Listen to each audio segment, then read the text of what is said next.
De la violence coloniale dans l'espace public, tel est le titre du dernier ouvrage signé Françoise Vergès, politologue, féministe, antiraciste, historienne du fait colonial et aujourd'hui notre invitée. Bonjour madame, merci d'avoir accepté notre invitation. Alors dans cet essai à apparaître aux éditions Shed, vous traitez de la présence du colonialisme dans l'architecture occidentale et plus précisément à Paris du côté du 12e arrondissement.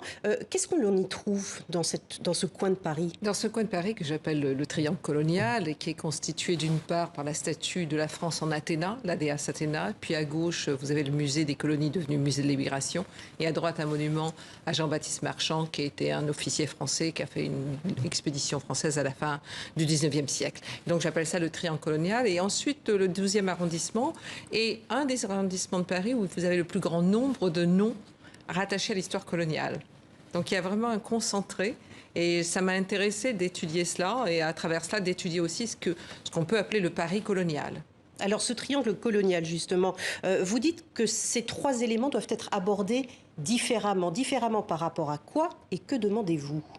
Alors différemment, parce qu'ils ne se situent pas au même moment. Hein. Enfin, la déesse Athéna, enfin, la France a été inaugurée en même temps que le musée, mais le monument est beaucoup plus tardif, c'est 1949. Alors déjà, je suis intéressée par le fait que c'est monumental. Le musée, il est monumental avec un bas-relief monumental, et le monument aussi sont en fait inaugurés à des moments où l'empire colonial se fissure, tremble en fait, et ça semble comme une compensation.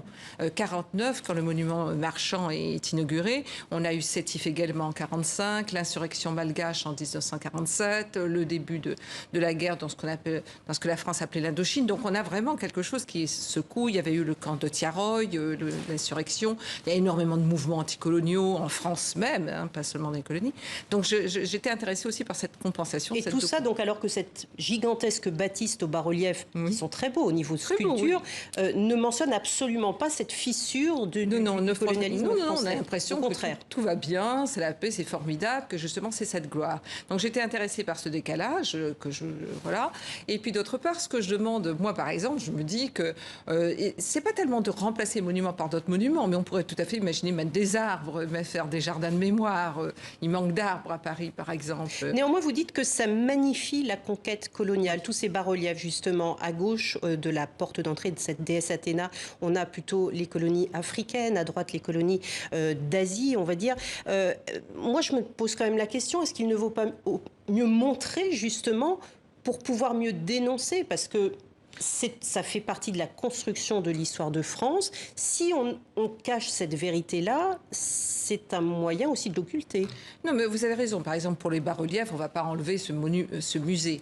Mais il faut, d'une part, il faut l'expliquer, puis expliquer comment c'est possible de donner cette image en 1931, cette image du travail. C'est un monde entier au travail pour la gloire de la France.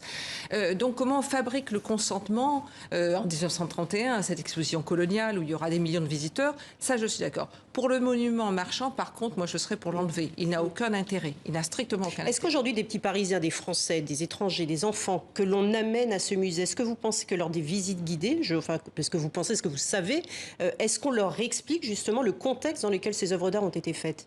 Je ne pense pas que ça soit de la manière dont on le souhaiterait. Je pense qu'on explique que ça a été le moment de l'exposition coloniale.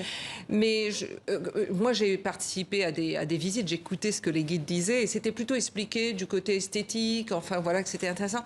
Mais pas du tout quand je dis de la violence coloniale, on voit tout le monde au travail. Il y a les noms des colonies, les noms de toutes les extractions, donc tout cet extractivisme dont on peut faire en fait un parallèle aussi avec aujourd'hui, avec ce que l'État français continue à extraire du continent africain. Donc je pense, si vous voulez, moi je suis aussi intéressée par le contemporain, c'est-à-dire pas seulement par le passé, mais comment ça résonne encore aujourd'hui. Mais justement, pourquoi vous publiez aujourd'hui ce livre plus d'1 an après la polémique de la négrophobie d'État, du déboulonnage ou du vandalisme sur des statues?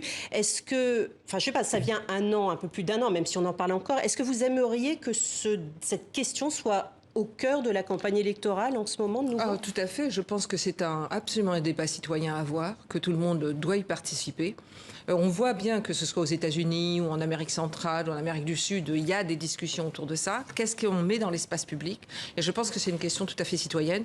Quelle est la mémoire qu'on construit? Quel est l'environnement esthétique aussi qu'on construit pour vous, pour moi, pour les enfants, pour tout le monde? Je veux dire, je me promène dans quoi finalement? C'est un message aussi qui m'est renvoyé. Quelle a été votre réaction? Vous parlez du contemporain, justement, l'idée soulevée par le maire de Rouen de féminiser justement l'espace public. La statue de Napoléon qui était délogée pour restauration pourrait finalement ne pas retrouver son piédestal et pourrait être remplacée par une statue de Gisèle Halimi, cette figure militante du féminisme. Ça doit vous parler pour le coup. Oui, mais de nouveau, par exemple, je pense que j'aimerais bien que ce soit une discussion plus large que simplement des décisions d'en haut. Vous voyez, et je pense que par exemple, la statue de Gallieni, j'ai pas envie nécessairement de la remplacer. Je préférerais qu'il y ait des arbres, par exemple, et des fleurs.